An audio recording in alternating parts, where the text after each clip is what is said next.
You will hear a conversation between a psychiatrist in the medical centre of the college and a new student. First, you have some time to look at questions 1 to 4.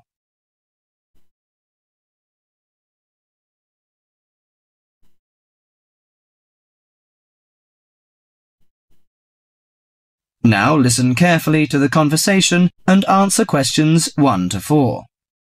Hello, sit down, please. Thank you. Now, you are a new patient, aren't you? Yes, that's right. Okay, so I'd better get some basic details down first. Right, we'll start with your name. Martin Hansen. Do you spell that S-O-N or S-E-N? Hansen. Okay, and you're a first-year student? Yes, I am. Study in? Electronics, actually. I hope you enjoy it. Thanks. And your address? 2805 Hesperian Avenue, Hayward. 2805 and Hesperian. Yes, that's Hesperian. Hayward, Hayward. And your phone number? 734-246-55. 734-264-55. No, you got the 6 and the 4 the wrong way round. It's 246-55. Huh? Sorry, right. And, when were you born? The 15th of June, 1986. Here in New Zealand? No, I was born in Sydney.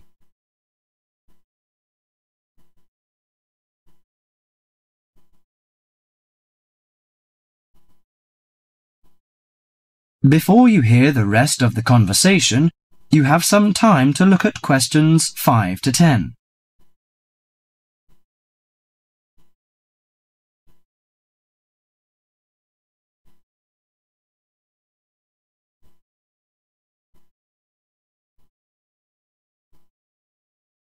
Now listen to the conversation and answer questions 5 to 10. Good. So, what's your problem? Well, frankly, I wonder whether it is a problem. I get the blues, and it lasts for quite a while. I don't know how to... Yes, we all feel sad or get the blues now and again.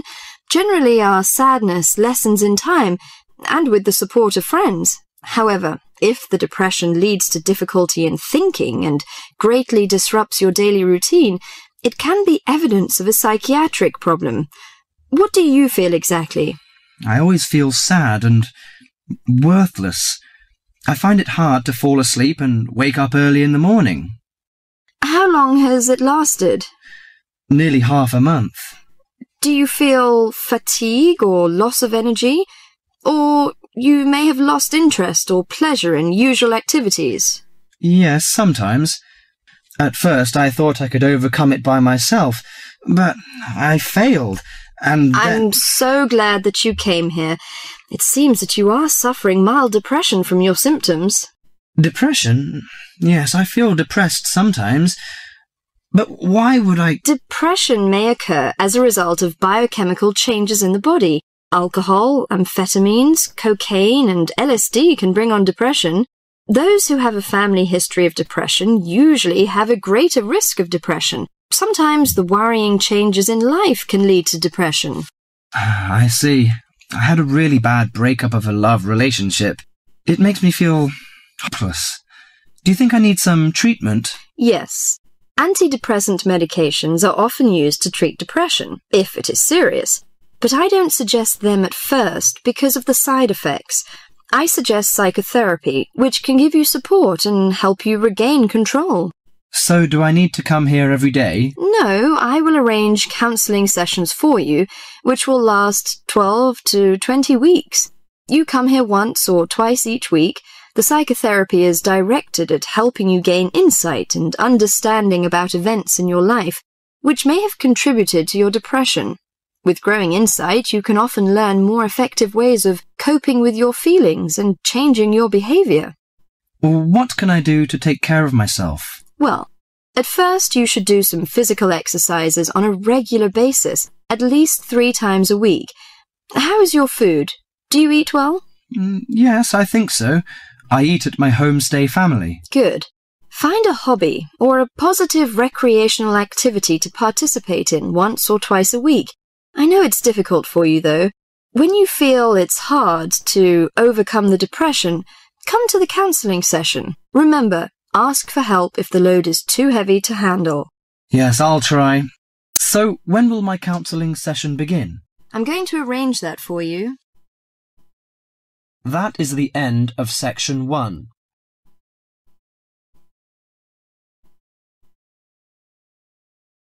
You now have half a minute to check your answers.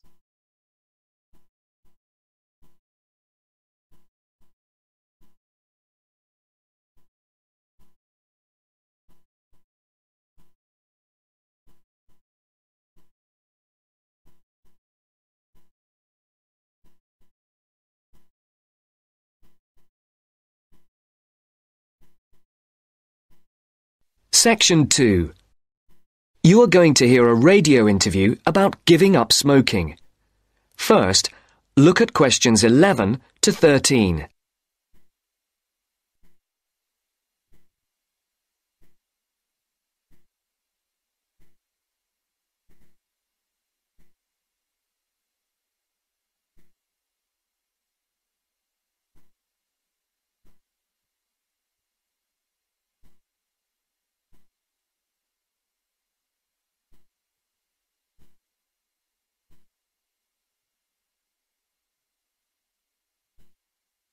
As you listen to the first part of the interview, answer questions 11 to 13.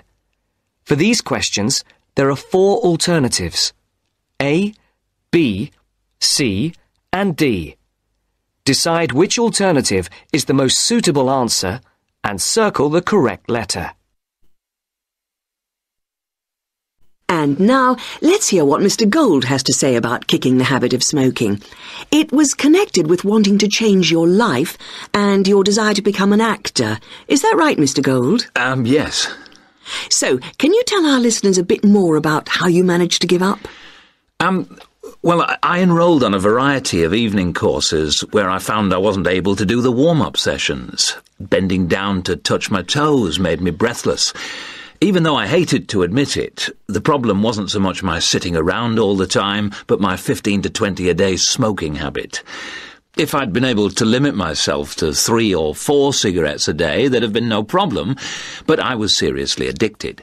And I'm talking about waking up at 3 a.m. dying for a cigarette, or, in the days before 24-hour shopping, driving across London at night to buy a packet of cigarettes when I ran out. But above all, my addiction meant making sure I never ran out, at the expense of everything else, including necessities. So, what did you do? The thought of all my past attempts to give up just wouldn't go away. This was something that had constantly been on my mind, especially first thing in the morning with the chest pains, coughing fits and headaches, not to mention the frequent colds and throat infections. But I couldn't imagine life without smoking. I also enjoyed my life, but the thing I longed for most was to escape the trap of a job I was bored with. I knew what I wanted, and I understood something else too. This time, I was going to keep my little plan a secret. Now look at questions 14 to 20.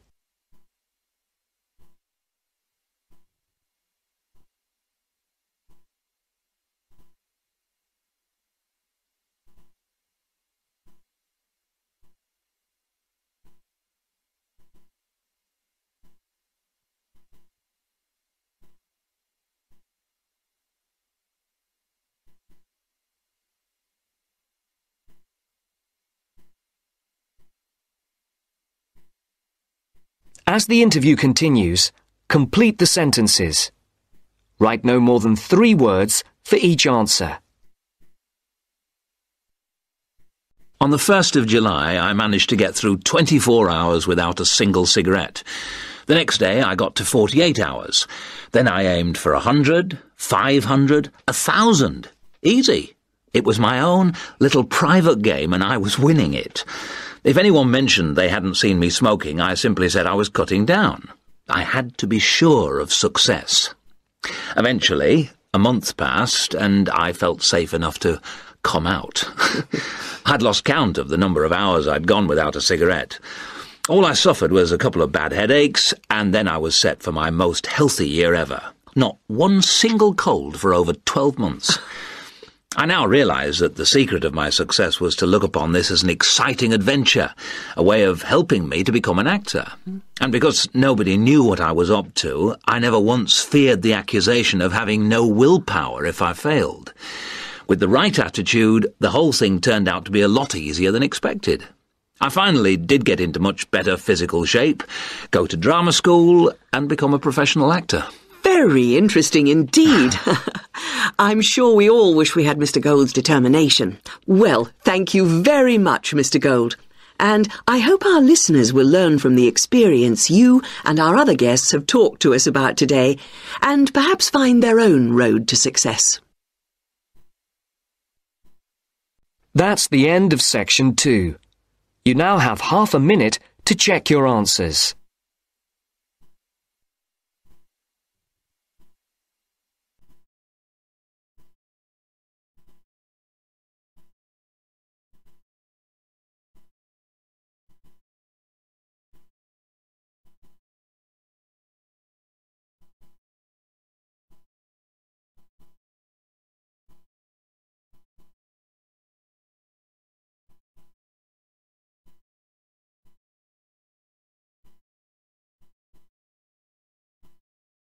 Now turns to Part 3.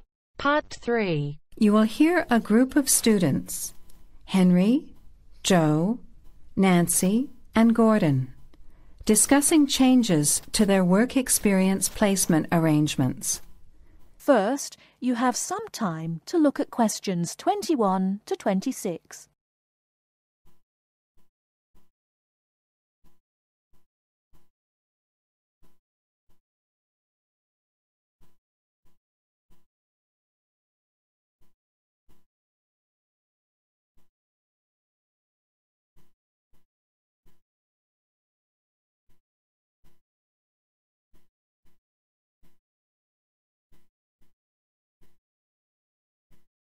Now listen carefully and answer questions 21 to 26.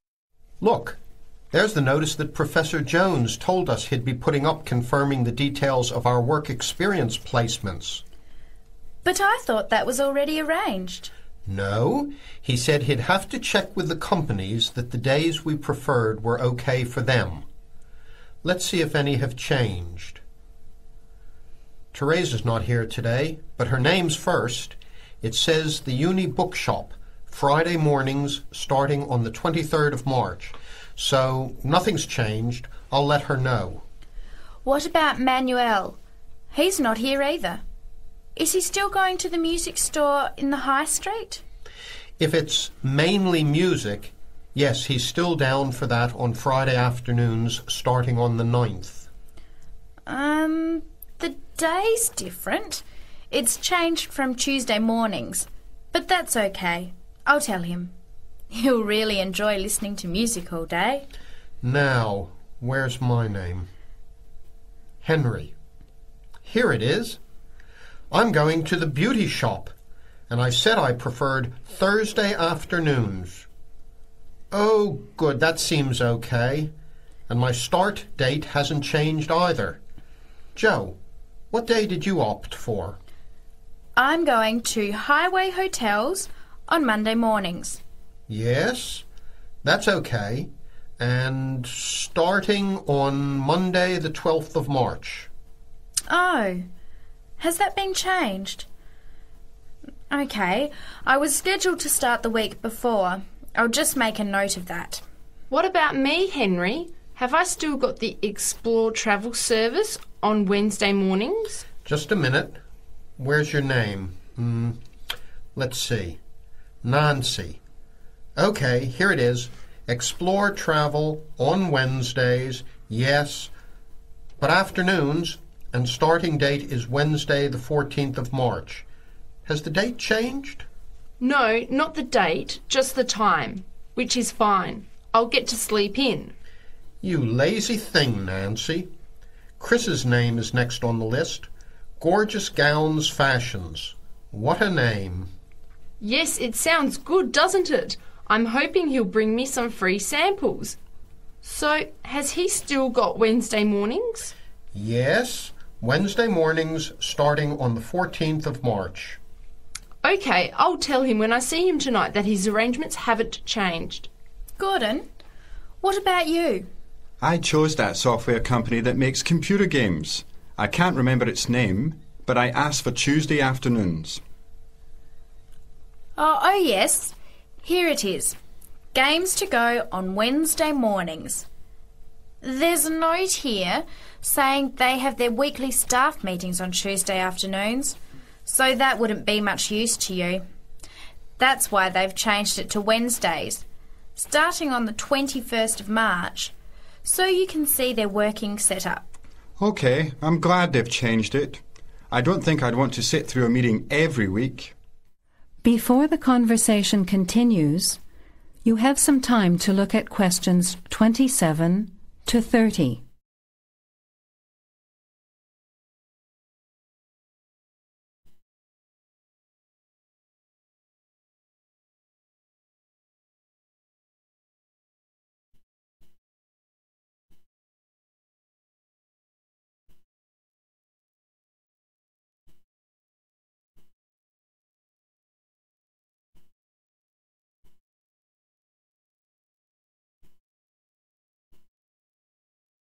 Now, as the conversation continues, answer questions 27 to 30. Can someone remind me what time we have to get to our placement in the afternoons? It says here, mornings start at 9 a.m. and afternoon sessions at 1 p.m. Oh, that's a shame. I thought Professor Jones was going to change it to 9:30 a.m. and 1:30 p.m. Yes, he did say that he'd try to make it later, but obviously that wasn't possible. By the way, just in case, what happens if we're ill or something and can't make it? Do we phone the college or the place we're going to? I think we have to phone the company first and then the college. Didn't you get the information sheet about work experience at our last seminar? No, I missed it because I had to go to the dentist. What else did it say? Well, we have to do a total of 24 hours altogether. So if we miss one of the arranged sessions, we have to organise another time to make up the hours. And he gave us details of the presentation we have to give about our work experience. Oh, really? What do we have to do? In week 10, we each have to give a presentation to the class about the company we've been with. It's 30% of a final mark for this subject, so it's going to be a lot of work. Yes, he's expecting us to do a lot of research while we're there so that we can outline the history of the company, its management structure, number of employees, other branches, etc. And he said we should use lots of visuals such as diagrams and flowcharts during the presentation. Yes, and we should also include what we did each week, the different departments of the company or positions that we observed, and try to relate what we saw to our studies so far. He gave examples like management style, accounting systems, information technology, and so on. You were right. It sounds like lots of work. That is the end of part 3. You now have half a minute to check your answers.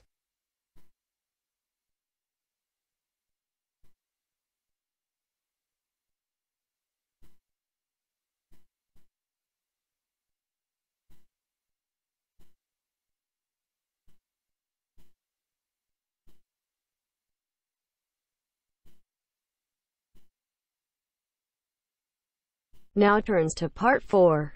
Part 4. Listen to the following lecture carefully and complete the sentences with no more than 3 words. First, you have some time to read the questions.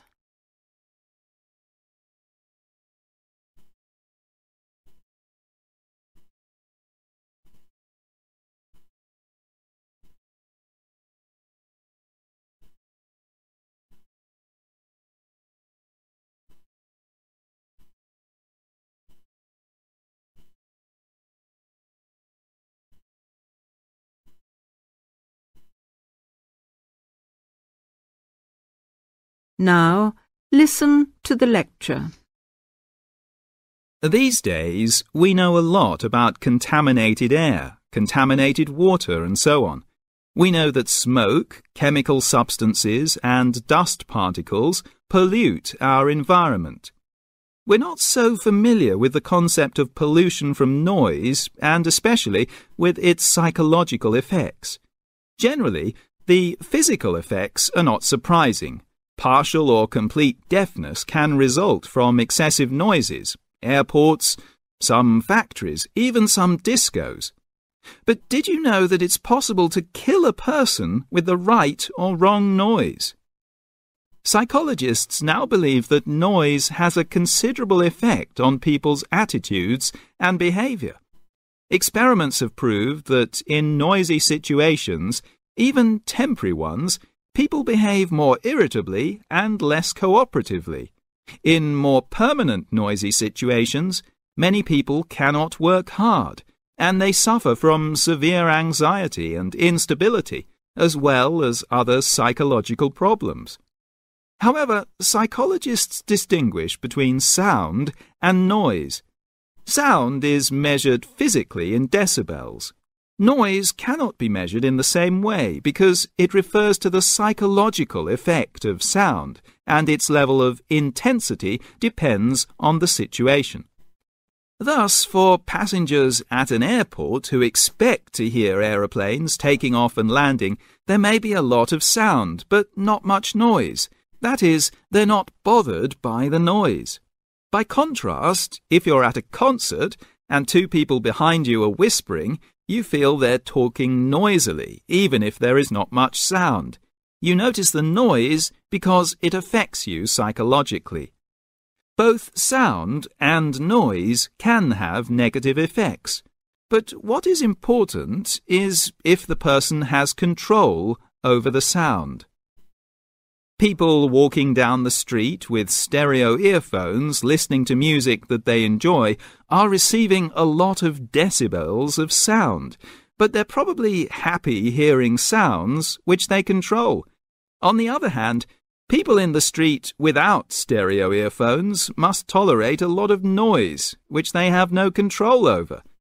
It is noise pollution that we need to control in order to help people live more happily. Listen to the following talk about man and apes, and then complete the sentences with no more than 3 words. First, you have some time to look at the questions.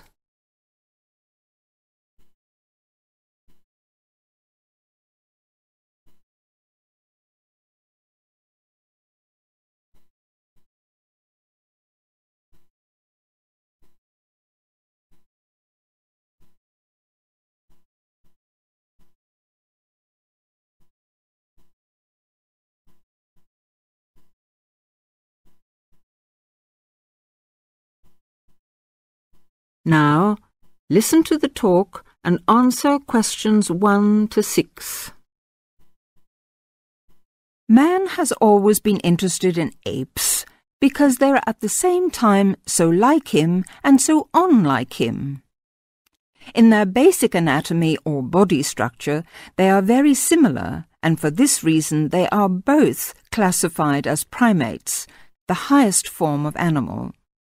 They also resemble each other in having hands and feet instead of claws like cats or hooves like horses. Likewise, neither has a tail. Both man and apes have large brains compared to their body size, and this helps again to distinguish them from other species of animals. But compared to the chimpanzee, for example, man's brain is 4 times as large. Like man, apes can use tools. For example, an ape may pick up a stick and put it in an ant's nest to make the ants come out. Similarly, apes have been known to make tools, for example, by breaking off branches to use as sticks. Man, however, is quite different. In fact, unique among animals because he can make a plan and then make a tool by following that plan. All human beings everywhere have a language, and there are thousands of different languages in the world. All these languages are equally complex, and they are very different from the cries of apes and other animals. Finally, we can use fire-making to differentiate man from apes. Man has possessed the secret of making fire for thousands of years. In contrast, neither apes nor any other animals possess this secret. That is the end of part 4. You now have half a minute to check your answers.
Part 1. You will hear some students discussing an assignment about zoos. Listen carefully and answer questions 1 to 5.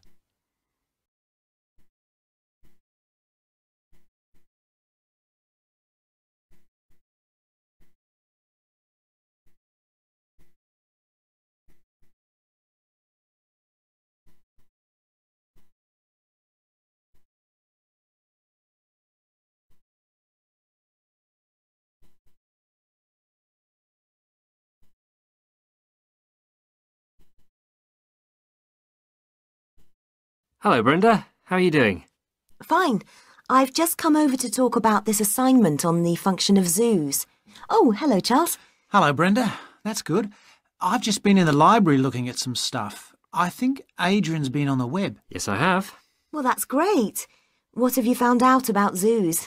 I've been looking into the history both of zoos and of keeping animals generally. I didn't think we had to do that. Yes, it was one of the topics we had to research. We definitely need to cover it, even if only briefly, I think. After all, people have kept animals for recreation and pleasure for centuries. The ancient Egyptians kept collections of animals, and of course the Romans kept animals for recreation. Ah, the Romans. That brings us to the general question of the treatment of animals and the mistreatment of them. Yes, but that's not our topic. We've been told to keep off that. Now, where were we? Our assignment is concerned with the purposes of zoos in general and in our modern era. We have to cover the history, but not in great depth. Our main focus is the scientific aspects of zoos and the work they do for conservation and so on.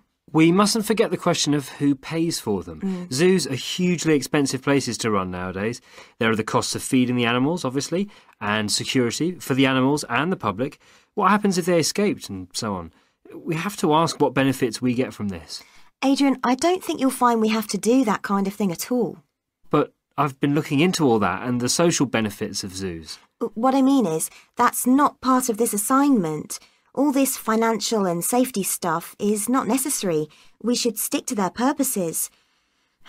Now, what have you found out, Charles? Well, I discovered that the World Association of Zoos and Aquariums was very helpful on this. I've got their website address here somewhere. I found out about the scientific research that zoos do. The other thing we should cover is the educational side of their work. The educational side is pretty obvious. I've got lots of stuff here about this and more references to websites and information. There's also the area of entertainment. What about that? He's got a point. I think we need to do some more research on that. Fine, but it sounds like we've covered the history and science angles pretty well. I agree. Let's leave those for now and plan some more study on the entertainment stuff. And let's do some more work on the conservation element. Now answer questions 6 to 10.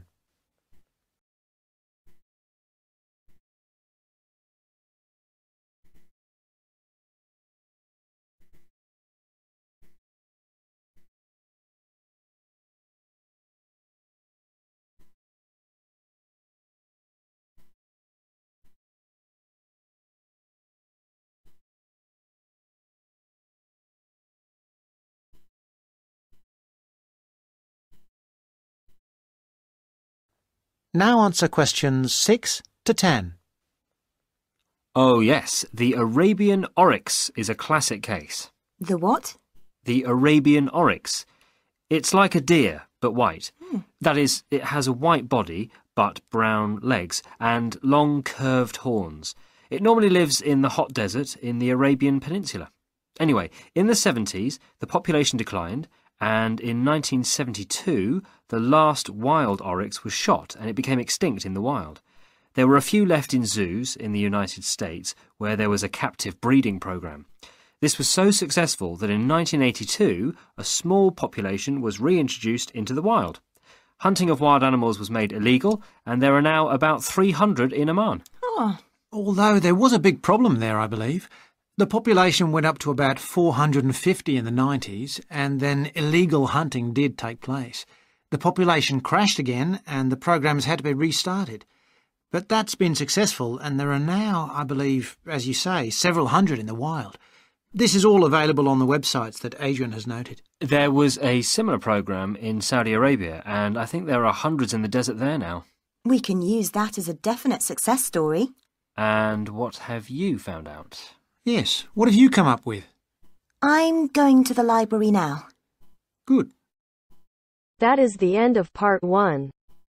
You now have half a minute to check your answers.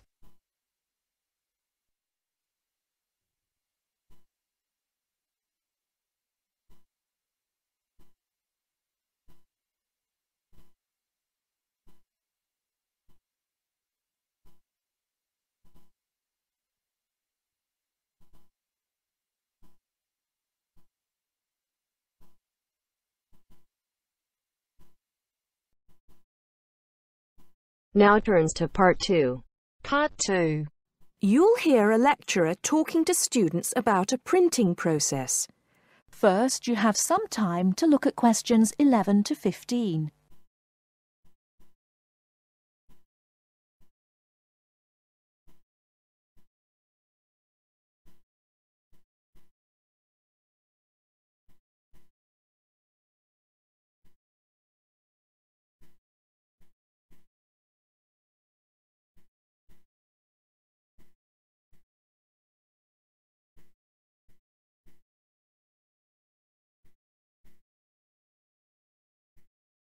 Now, listen carefully and answer questions 11 to 15.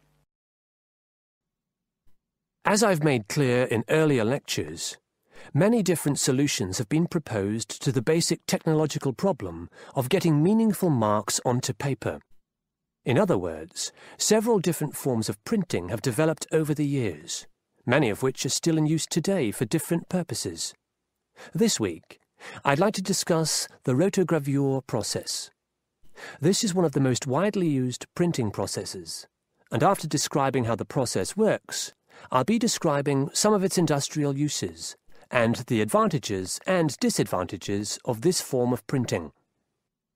As the name implies, rotogravure is a form of printing in which large cylindrical pieces of metal rotate, while the paper to be printed passes between them. The paper is held in place against the printing surface by the impression roller. The weight of this roller is one of the factors that affect how much ink is actually transferred to the paper. Remember that this roller does not directly transfer ink onto the paper. The side in contact with the impression roller remains blank, and it's the other side of the paper which is actually the printed side. The impression roller presses the paper against the ink-bearing roller, generally known as the gravure cylinder. This roller is etched or engraved using either a laser or a diamond-tipped etching machine.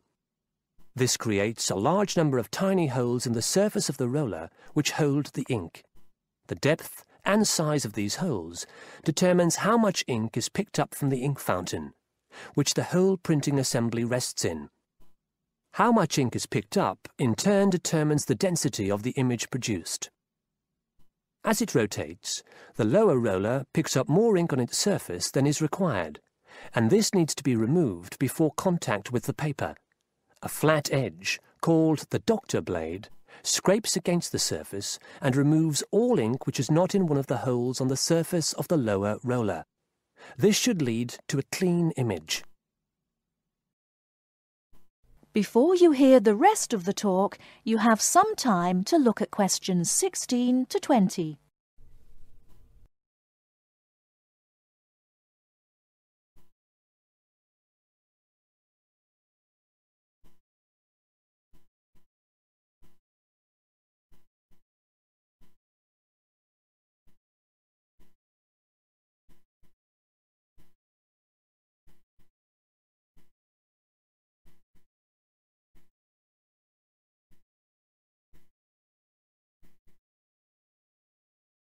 Now listen and answer questions 16 to 20. Now that we understand a little of the mechanics of rotogravure printing, I'd like to look at it in the wider context of the printing industry and discuss the main uses. One of the main advantages of the rotogravure process is that the amount of ink which can be transferred to the paper is high compared to other printing methods.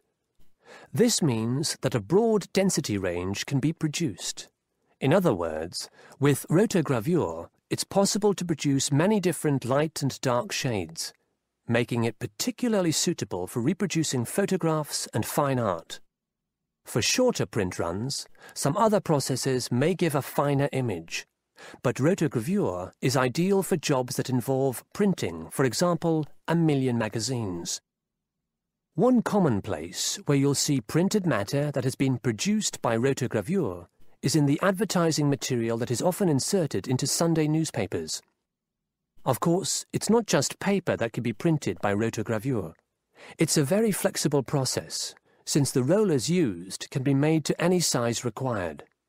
Whether it's consumer packaging or large rolls of floor covering that need to be printed, rotogravure is a relatively cheap, quick method that is used in a variety of industries. This isn't to say that rotogravure is without its disadvantages. Probably the main drawback is the fact that, with large areas of colour, the dots are visible, even without using any kind of magnifying aid. Now, does anyone have any questions about the rotogravure process? That is the end of part 2. You now have half a minute to check your answers.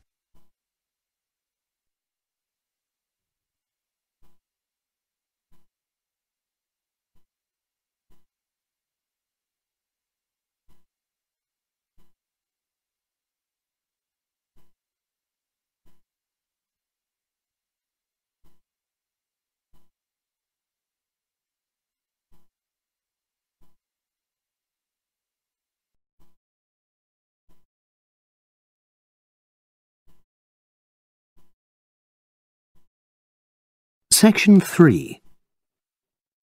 You will hear two engineering students, a woman in her 6th year called Linda and a man in his 5th year called Matthew, discussing the benefits of student work placements.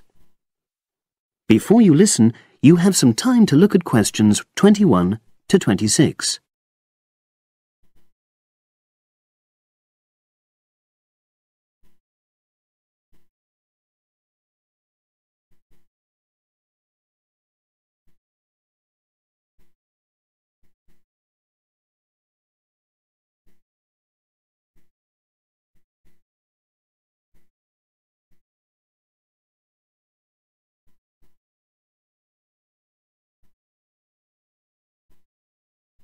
Now listen and answer questions 21 to 26. Hi, Linda. Can you spare a few minutes? Hello, Matthew. No problem. I just wanted to talk to you about temporary work placements. I've never really thought there was a good reason for doing one. I've got some savings, so I don't really need the money at the moment. But I've had an email from the university about a vacancy that looks quite interesting. You did a placement last year, didn't you? I did, yes. In my case, I wanted to find out if I was making the right career choice before I began applying for permanent jobs. I thought I wanted to work in car manufacturing, but I wasn't sure, so I applied to Toyota. What was the application process like? Lengthy. There were a lot of different parts to it. The dullest one was a psychometric test. You know, when you have to answer loads of questions about yourself. And you're trying to guess what's the best thing to say. Yes. Then there was an activity that we did in groups, which I found really fascinating. Engineers are renowned for being a bit unsociable, but I thought we made a great team. And we had an individual task too. We had to sort through various business documents and prioritize them. It was just like what you have to do as a student, really, just with different content. What exactly were you doing on the placement? I was helping to design some diagnostic software to identify any waste in the car assembly process. Do you mean waste of materials? No, time. Anything that can speed the process up helps to cut costs. How did the work placement compare to being a student? Was it hard work? Yes, it was. I'd had full-time work before. I've done various unskilled jobs during university holidays, and some of those involve long hours. So I thought I'd find it easy. I was wrong, though. I think when you're on placement, you're always trying to prove yourself. So you push yourself hard to succeed? Yes. But I got a lot of support from my employers. They were always helpful. And then, at the end of the placement, I was given formal feedback.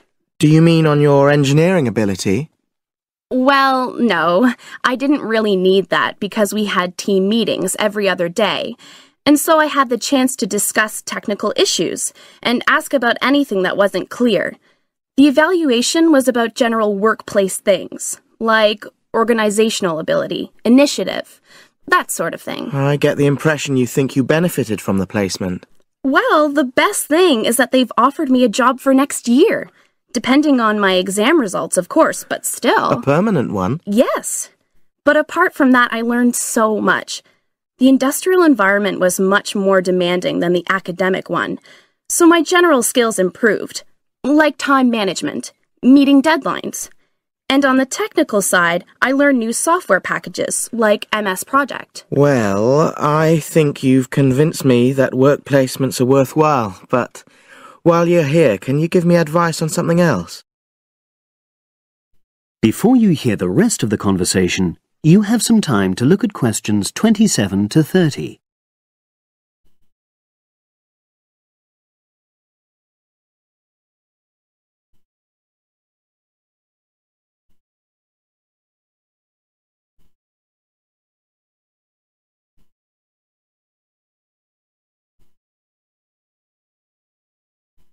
Now listen and answer questions 27 to 30. I'm about to make a start on the engineering materials module, and I've got a book list here. Can you have a quick look and tell me what you would recommend? That's if you can remember. Let's see.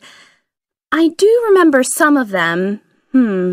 Yes, this one, The Science of Materials. I found the subject quite hard generally, but this book is very accessible, so it suited me.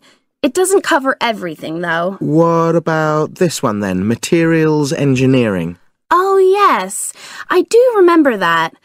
But it's a bit out of date now, isn't it? Unless it's a new edition. I don't think so. But what I liked about it were the pictures. They really helped to understand the descriptions. It's useful just from that point of view. Let's see, what else? Oh, yes, that one there, Engineering Basics. I think out of all these, that's got the widest coverage. But I've looked at the contents page and it hardly mentions nanotechnology. Yes, you're right. The evolution of materials does, though. It's a recent publication, so it covers all the latest developments. It's a bit thin on the 1960s, though, and that decade was quite important. Well, it sounds as if they all complement each other in some ways. I don't suppose you can lend me... That is the end of section 3. You now have half a minute to check your answers.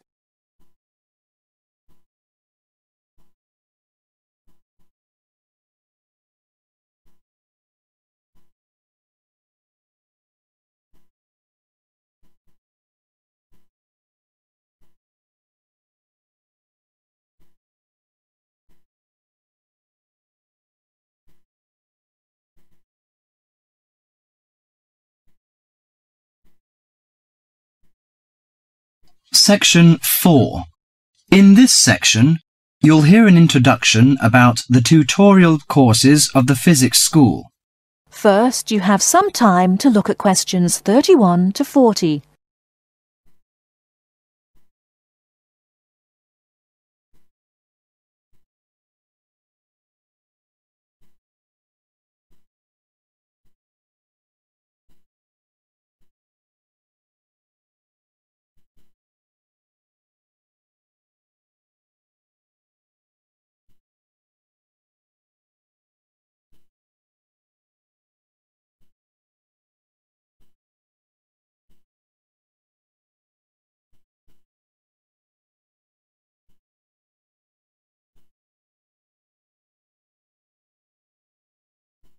Now listen carefully and answer questions 31 to 40.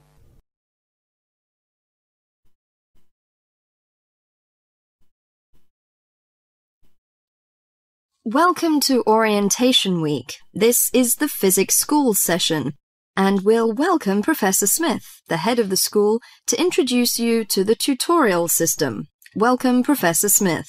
Thank you. You may have noticed life at university is totally different from that of school. For you, tutorials are an important part of the teaching program.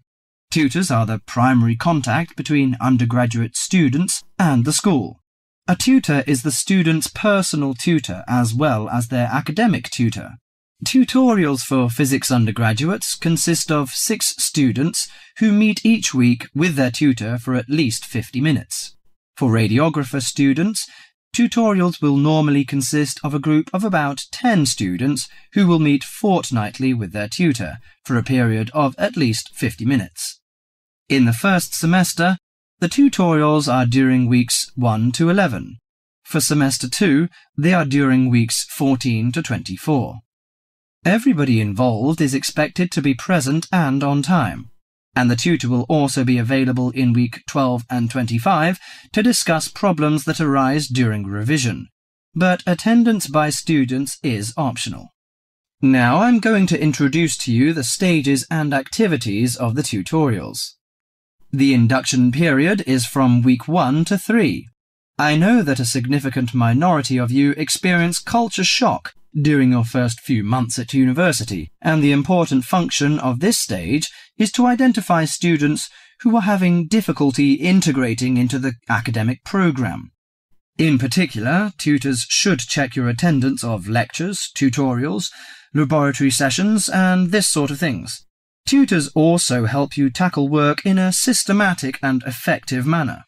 Stage 2 begins from the 4th week. Some tutorials of this period are to be devoted to discussion or going over the students' lecture notes, but approximately 50% of tutorial time is to be devoted to coursework. You should finish the weekly homework assignments of 2 hours duration with at least 50% involving written work. At least 8 homework assignments during the year should involve answering problems set on coursework. The written work collected by the tutor should be marked within a week of handing in, and generally the assignments should be graded. The third stage starts from week 8 till the 10th. During this period, math and 4 core physics programs are included. The majority of tutorial time should be devoted to work which support the lecture programs and laboratory work. At least 60% of homework assignments should involve written work. The assignment may involve writing an account of or notes on a specified range of topics. The written work should also be marked and graded. Short oral presentations by students should be included.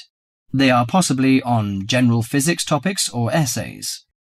The last week's personal development planning is a structured and supported process. The primary objective for PDP is to help you to become more independent and confident, self-directed learners and encourage a positive attitude to learning throughout life.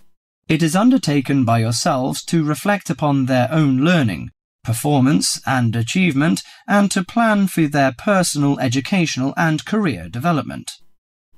Finally, if without evidence of good reason you miss more than 2 sessions during a semester, or if the tutor is not satisfied with your progress, the matter must be immediately referred to the program director, who will normally issue formal warning, verbal and written. This will inform you that your place at university is under threat of withdrawal if no improvement is made. That is the end of section 4.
Test is in 4-part, Part 1, Part 2, Part 3, and Part 4. Now look at Part 1. Part 1. You will hear a conversation between 2 students. The students are talking about a house they might rent. First, you have some time to look at questions 1 to 6.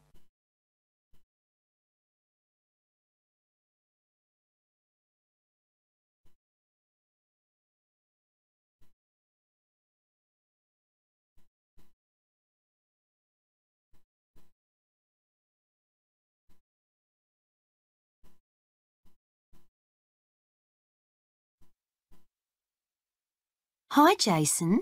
So what's the house like? I hope it's as good as the advert made out. It's okay. I think I finally found something we'll both like at last. Brilliant. So what's it like? Well, it's within walking distance of uni. It's in a residential area. There aren't many students living there, but it's easy to get onto campus. And the city centre is only a bus ride away. Okay, that's a good start. But what's it like inside? To be honest, when I saw the advert, I didn't think it would be big enough for the 3 of us. The rent's not exactly cheap for the area. So come on, is it worth it? Well, it's got 3 bedrooms and a nice living room, so we'll all have our own space to work and somewhere to sit together. It's clean and there's no need to decorate. I'm sure your mum and dad would be happy with it, if that's anything to go by. OK, that sounds promising. And the landlady was really nice. She's not one of those people with a lot of properties. In fact, this is the only one she has, so she really looks after it. Her daughter was a student and stayed there last year, apparently. Good. The advert said there's no garage, but I can park on the road outside. I checked, and there are no parking restrictions along that road. I know there are some shops in the neighbourhood, so we'll be OK for food and basic things. Yes, that's right. It's a nice house, and the kitchen's fine. I suppose it's not exactly modern, but it's clean and functional. All the things you need, washing machine, cooker. There's no garden, which is a shame, so nowhere to sit in the summer. But there's Wi-Fi, so all in all, I'm happy with it. Before you hear the rest of the conversation, you have some time to look at questions 7 to 10.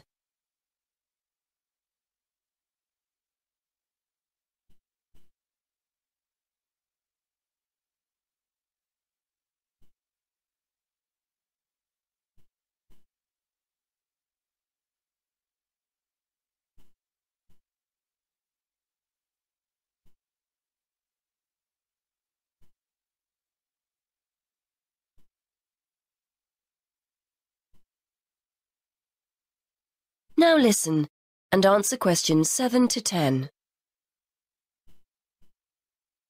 Right then, I think we've cracked it. I'd like to see it myself before we sign anything. I might pop along later to have a look. It's on Foxwell Road, isn't it? Let me just make a note of the address. That's Foxwell Road. Is that right? Yes, that's right. Number 94. I'll come along with you for another look. So you know what the rent is, don't you? £430 a month. I know that's £50 a month more than we were expecting to pay, but I think it's worth it. It sounds reasonable, especially if it's in a nice area. And we need to pay a deposit as well, don't we? According to the ad, that's 1 month rent in advance. Yes, that's right. That's normal when you rent, so I was expecting it. You'd better give the landlady a ring if we want to have a look round. Why not give her a call and see if she's free later? OK, good idea. What's her number? It's a mobile number, 01764 445 328. Right, I'll phone her now. Hopefully she'll be free and we can go over there this evening. That is the end of part 1. You now have half a minute to check your answers.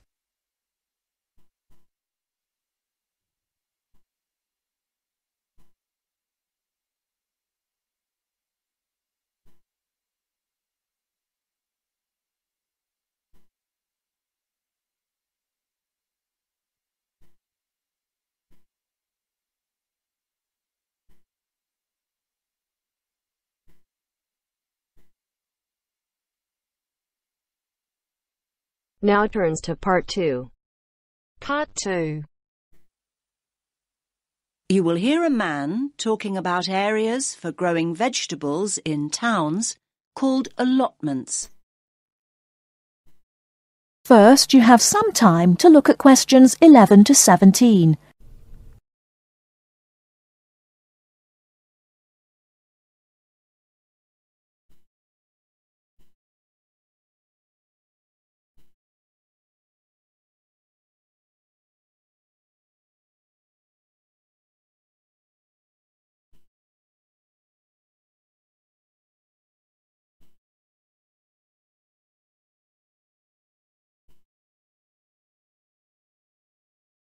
Now, listen carefully and answer questions 11 to 17. Good evening, everyone. I'm delighted to see so many of you. I was going to start by saying that more and more people are seeing the value of growing their own fruit and vegetables, but now I don't need to. First of all, let me say that whether you have a garden or not, there are all sorts of benefits to having a plot of land you can call your own, and it will give you a great sense of satisfaction. OK, let's assume you have a garden. Chances are it's small. Most gardens in cities are hardly big enough for a few pots of herbs and a couple of rows of beans. Now that's where allotments come in. A typical plot is around 250 square metres, big enough to feed the family for a year. Big enough, too, to grow a whole range of vegetables, fruit as well perhaps, not just cabbages and potatoes. Moving on to the social aspects of an allotment. How many people can say their garden is a meeting place? You might chat with your next-door neighbour every now and again, but allotments are notorious communal hives. There are usually between 10 and 30 plots on any allotment site, and they bring together people from all sorts of social backgrounds. Where else do you find a lawyer deep in conversation with a lorry driver? There's often a great sense of camaraderie, with initiatives to involve the wider community, including the less able, the retired, and the unemployed.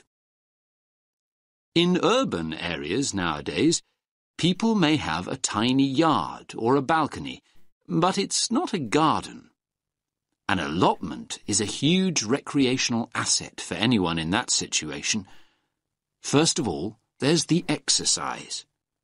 Renting an allotment costs around £30 a month. That's generally a lot cheaper than joining a gym. Then there's the involvement with nature.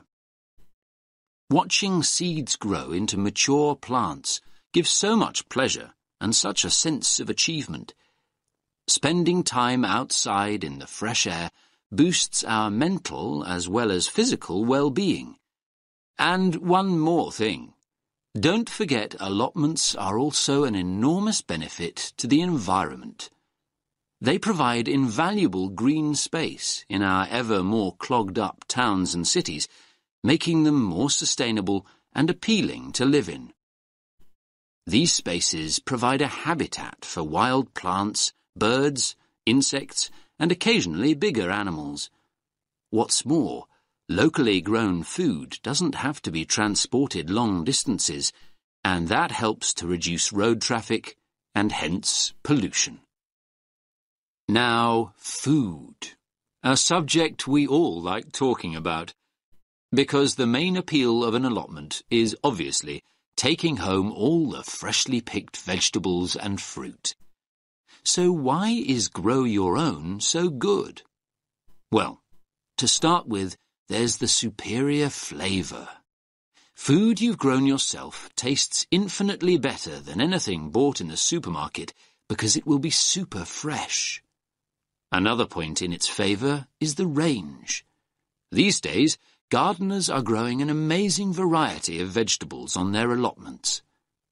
Finally, there's the bonus of knowing that the produce you've grown is organic. You know that what you're eating wasn't grown on an industrial-scale farm or sprayed with large amounts of pesticides.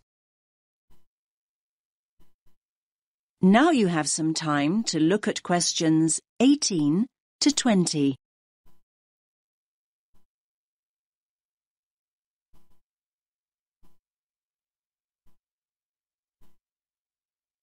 Now listen to the next part of the talk and answer questions 18 to 20. Now I'm going to show you a typical allotment from the site closest to here on Finley Road. Let me just get this image up. That's it. Can everyone see? So, as you can see here, each plot has a fence around it and its own gate. Between the beds are grass walkways. That means you can walk in and around comfortably and not get your boots too muddy. There are soil beds on either side. This plot, in fact, has two smaller flower beds opposite a much larger area for vegetables. And there's also a glass house for growing tomatoes or anything that needs more warmth and protection. Here you can see one of those at the front near the gate. Most allotments have their own shed at the far end, as you can see. Allotments do need a water source, though, and there are stone sinks outside the sheds. A hose pipe can be attached to the tap for easy watering. Some of the plots have a pond, though they're not always popular as they tend to attract insects.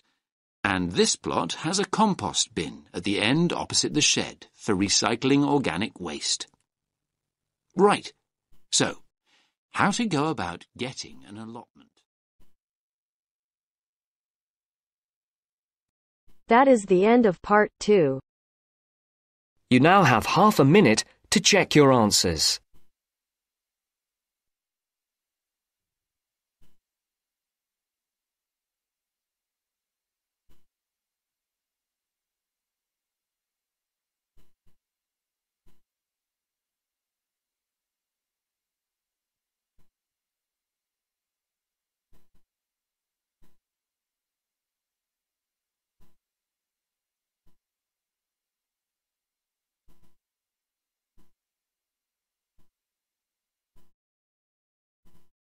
Now turns to part 3.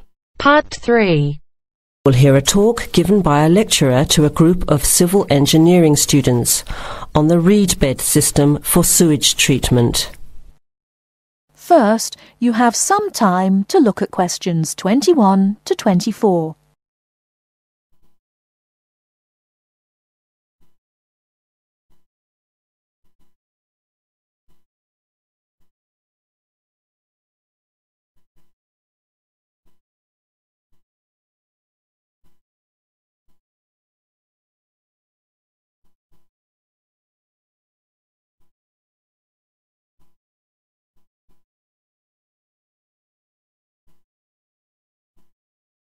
Now, listen carefully and answer questions 21 to 24.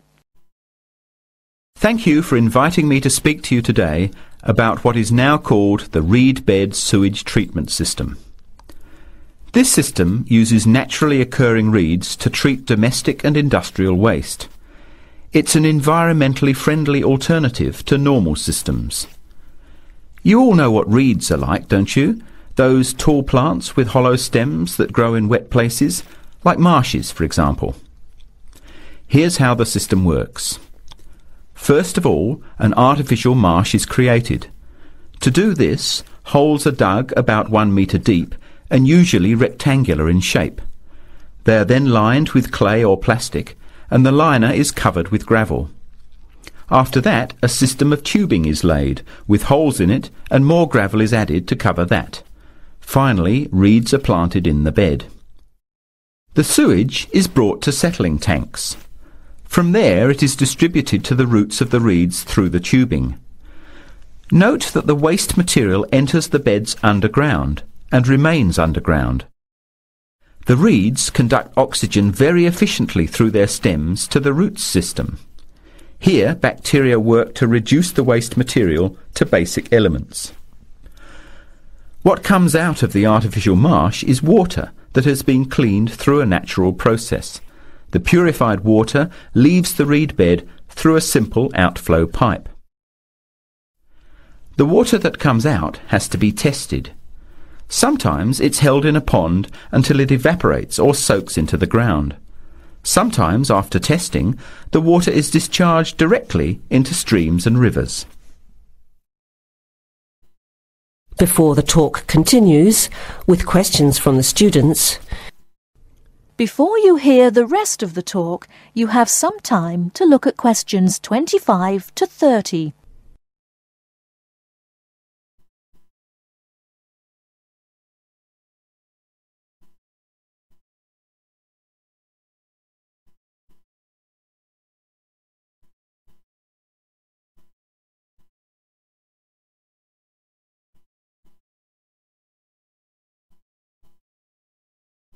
Now listen and answer questions 25 to 30.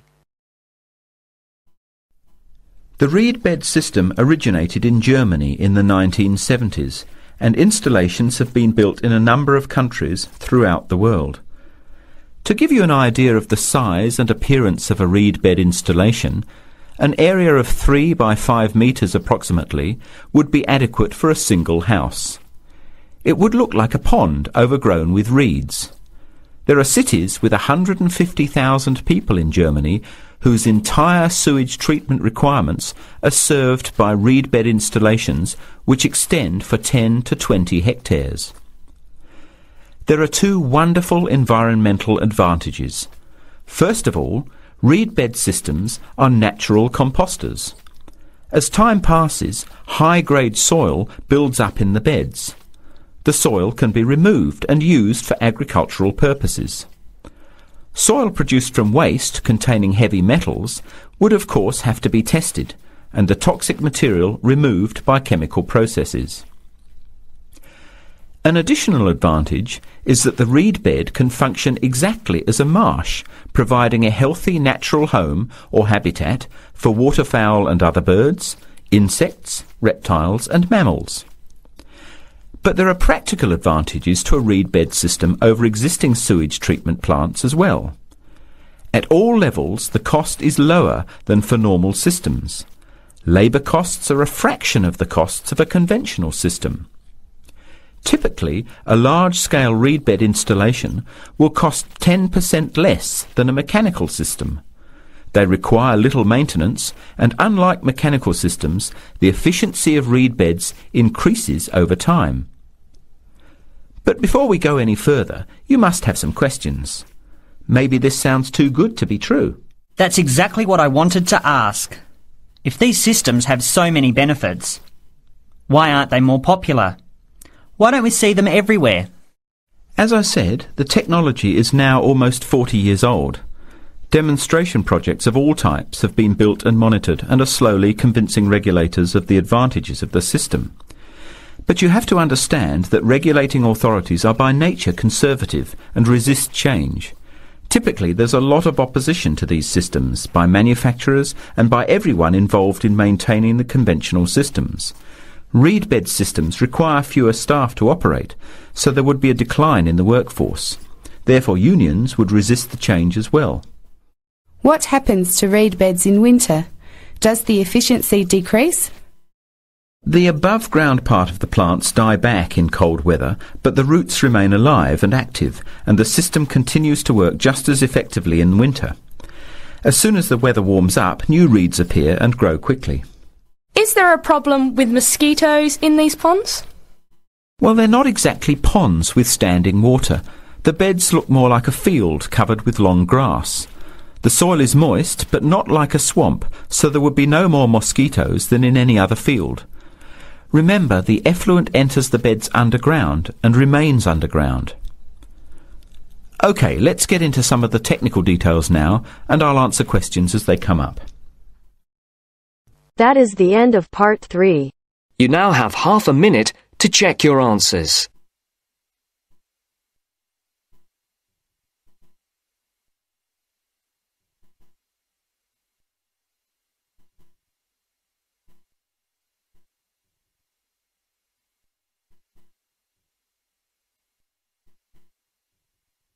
Part 4. You are going to hear a lecture about dorm rooms. First, you have some time to look at questions 31 to 40.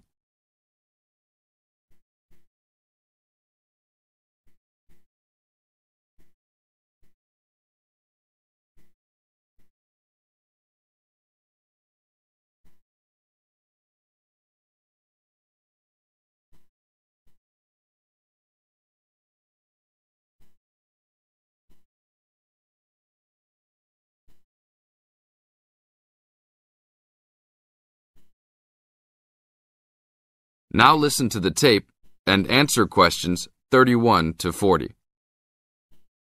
Welcome to your new home for the upcoming year. These dorm rooms are among the best in the nation and are the newest ones at this school. So I hope you will all learn to appreciate them and take good care of all the facilities here. I am Gina, and I will be residential advisor in this building for the year. Today I am going to tell you about some of the programs and facilities that are available to you. I will also be telling you the rules that everyone is expected to abide by. I will be asking you to give me your full attention for the next few minutes. I will first tell you about the facilities that are available to you. The dining facility is located on the first floor of the building. It is open 7 days a week from 7 a.m. to midnight. All the food offered to students is freshly made every day, and my own opinion is that the food is actually quite good. Feel free to come and grab a banana for breakfast or sit down with a group of friends for dinner. Although your meals are served buffet style, please do not waste food. All students are expected to clean their own tables after meals. In the basement of this building, there is a gym and recreational hall. The gym has workout equipment such as treadmills and weight sets. In the recreational hall, there are ping pong tables and a pool table for student use.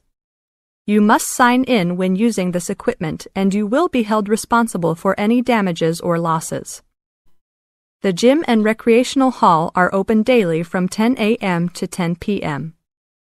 There is a kitchen located on the second floor of this building. Your dorm key will open this door. Inside there is a refrigerator, a microwave, an oven, and a stove. This room is open 24 hours a day, 7 days a week. If you decide to cook a meal, please be considerate to all the students and clean up after yourself. You can use some food in here, but please do not make a mess. Some students do end up having their food eaten from the fridge, so be careful. Don't leave anything that looks like it tastes really good. Do not leave pots and pans lying around in the kitchen. Please store these in your room. There are many programs being sponsored by our building this year. One of the most popular is our Saturday morning outings. In the past years, these trips have included going fishing, hiking, cycling, ice skating, and even going to the beach. There will be a listing of scheduled events coming out soon. The university sponsors these trips, so transportation will be provided. However, there are usually some costs associated, though they are usually minimal. Our building also has a volleyball team. All students who live in this building are welcome to join. Last year we won first place in the dorm league. Please sign up at the front desk if you are interested as soon as possible, as there are only 20 spaces available based on a first-come, first-served rule. The last things I want to talk about are the rules of our building.